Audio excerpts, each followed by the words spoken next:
Hola amigos, muy buenas tardes. Vamos a leer La Era del Capital de Eric Hobsbawm, de 1848 a 1875.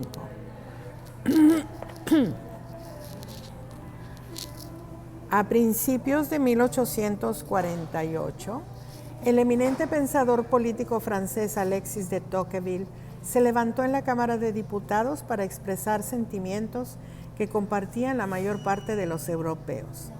Estamos durmiendo sobre un volcán. ¿No se dan ustedes cuenta de que la tierra tiembla de nuevo? Sopla un viento revolucionario y la tempestad se ve ya en el horizonte. Casi al mismo tiempo, dos exiliados alemanes, Karl Marx y Friedrich Engels, de 32 y 28 años de edad respectivamente, se hallaban perfilando los principios de la revolución proletaria contra la que Tocqueville advertía a sus colegas. Unas semanas antes, la Liga Comunista Alemana había instruido a aquellos dos hombres acerca del contenido del borrador que finalmente se publicó de modo anónimo en Londres el 24 de febrero de 1848, con el título en alemán de Manifiesto del Partido Comunista, y que habría de publicarse en los idiomas inglés, francés, alemán, italiano, flamenco y danés. En realidad se tradujo también al polaco y al sueco en el transcurso de aquel mismo año, si bien hay que advertir que fuera de los pequeños círculos de los revolucionarios alemanes, sus ecos políticos fueron insignificantes, hasta que fue reimpreso a principios de la década de 1870.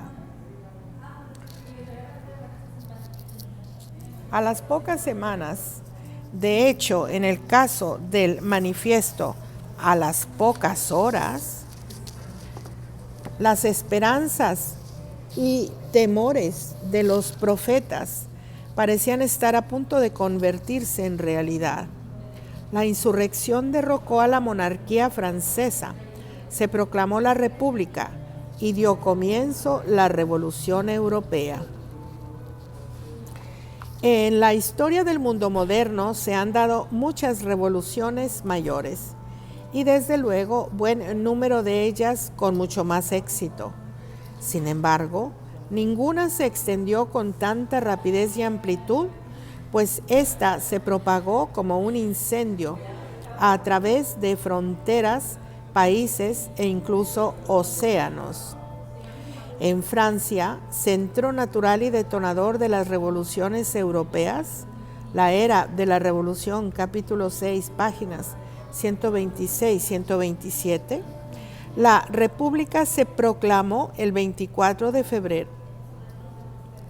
El 2 de marzo, la revolución había llegado al suroeste de Alemania, el 6 de marzo a Baviera, el 11 de marzo a Berlín, el 13 de marzo a Viena y casi inmediatamente a Hungría, el 18 de marzo a Milán y por tanto a Italia, donde una revuelta independiente se había apoderado ya de Sicilia. En aquel tiempo, el servicio informativo más rápido de que disponía un grande, el de la banca Rothschild, era incapaz de llevar las noticias de París a Viena en menos de 5 días. En cuestión de semanas, no se mantenía en pie ninguno de los gobiernos comprendidos en una zona de Europa ocupada hoy por el todo o parte de 10 estados. Francia, Alemania Occidental, Alemania Oriental, Austria, Italia, Checoslovaquia, Hungría, parte de Polonia, Yugoslavia y Rumania. Los efectos políticos de la revolución pueden considerarse también igual de graves en Bélgica, Suiza y Dinamarca.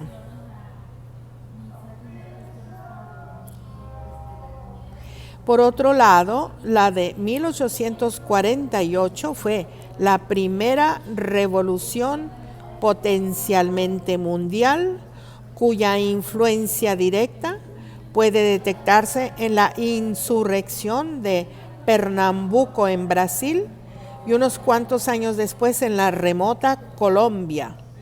En cierto sentido, constituyó el paradigma de revolución mundial con la que a partir de entonces soñaron los rebeldes y que en momentos raros, como por ejemplo en medio de los efectos de las grandes guerras, creían poder reconocer. De hecho, tales estallidos simultáneos de amplitud continental o mundial son extremadamente excepcionales. En Europa, la Revolución de 1848 fue la única que afectó tanto a las regiones desarrolladas del continente como a las atrasadas. Fue a la vez la revolución más extendida y la de menos éxito. A los 6 meses de su brote, ya se predecía con seguridad su universal fracaso. A los 18 meses habían vuelto al poder todos menos uno de los regímenes derrocados. Y la excepción, la República Francesa, se alejaba cuanto podía de la insurrección a la que debía la existencia. Las revoluciones de 1848, pues, tienen una curiosa relación con el contenido de este libro, porque debido a su acaecimiento y al temor de su reaparición, la historia europea de los siguientes 20 años habría de ser muy distinta. El año 1848 está muy lejos de ser el punto final cuando Europa falló en el cambio.